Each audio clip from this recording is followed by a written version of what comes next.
എല്ലാവർക്കും ചാനലിലേക്ക് സ്വാഗതം. അപ്പോൾ നമ്മളിന്ന് വന്നേക്കുന്നത് ഞാൻ ദൃശ്യം 3 കണ്ടു. നമ്മുടെ ജിത്തു ജോസഫ്, ലാലേട്ടൻ, ആൻ്റണി പെരുമ്പാവൂർ ഇവരൊക്കെ ഒന്നിച്ചിട്ടുള്ള ദൃശ്യത്തിൻ്റെ 3-ാം ഭാഗമാണ് ദൃശ്യം 3.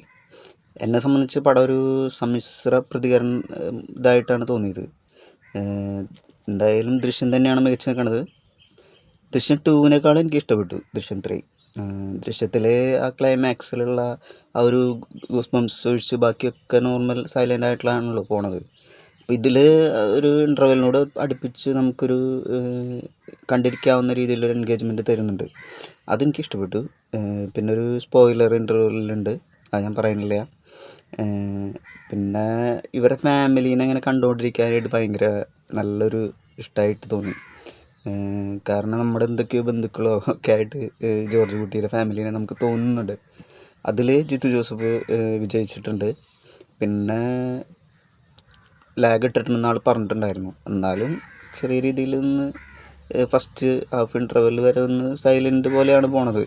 അവരുടെ ഫാമിലി, പിന്നെ മകളുടെ വിവാഹമൊക്കെ ആയിട്ട് ബന്ധപ്പെട്ടുള്ള ചർച്ചകൾ, പിന്നെ സിനിമ നിർമ്മാതാവായിട്ട് സിനിമ റിലീസായി സിനിമ 100 കോടി അടിച്ചു. അപ്പം അങ്ങനെയൊക്കെ നിന്നാണ് പടം ഫസ്റ്റ് ഹാഫ് ഒരു പ്രത്യേക ഒരു സസ്പെൻസിൽ നിർത്തും. പിന്നെ അവിടെ നിന്ന് അങ്ങോട്ട് ആ സസ്പെൻസ് പിടിച്ചാണ് പടം മുന്നോട്ട് പോണത്. 1-ാം ഭാഗത്തിലുണ്ടായിരുന്ന ഗീതാ പ്രഭാകറും സിദ്ദിഖും ഉണ്ട് ഈ പടത്തിൽ. പിന്നെ ജോർജ് കുട്ടിയുടെ ഫാമിലി ഉണ്ട്. പോലീസായിട്ട് നമ്മുടെ മുരളി ഗോപി ഉണ്ട്, ഗണേഷ് ഉണ്ട്. ഇവർ കൂടാണ്ട് ഒരാളും കൂടി ഉണ്ട്. അത് സസ്പെൻസാണ്. അപ്പോൾ നിങ്ങൾ പടം 100 കോടി കഴിഞ്ഞു. അതിനുള്ളത് ഉണ്ടോയെന്ന് ചോദിച്ചു കഴിഞ്ഞാൽ എനിക്കറിയില്ല. അത് ഹൈപ്പിനനുസരിച്ചാണ് ഈ 100 കോടി ആയതെന്നാണ് തോന്നുന്നത് കേട്ടോ. അപ്പോൾ ദൃശ്യം 3 എനിക്ക് കുഴപ്പമില്ല, ഇഷ്ടപ്പെട്ടു. അപ്പോൾ കാണാത്തവരുണ്ടെങ്കിൽ പോയി കാണാം. അപ്പോൾ അടുത്തൊരു പടത്തിൻ്റെ നല്ലൊരു അഭിപ്രായം എങ്ങനെയുണ്ടെന്നൊക്കെ ഉള്ളതായിട്ട് ഞാൻ വരാം വീണ്ടും. അപ്പോൾ ഇതിൽ ഞാൻ വിട്ടുപോയിട്ടുണ്ടോ, വീണ നന്ദകുമാറിനെ ഞാൻ വിട്ടുപോയിട്ടുണ്ട്. അപ്പോൾ അവരിതിൽ പുതിയതായിട്ട് എൻ്റർ ചെയ്തേക്കുന്ന ഒരു നടിയാണ്. പിന്നെ നമ്മുടെ വക്കീലുണ്ട് കേട്ടോ, 2-ാം ഭാഗത്തിലുണ്ടായിരുന്ന വക്കീൽ. അപ്പോൾ അവരൊക്കെ അത്യാവശ്യം നല്ല രീതിയിൽ തന്നെ അഭിനയം കാഴ്ചവെച്ചിട്ടുണ്ട്.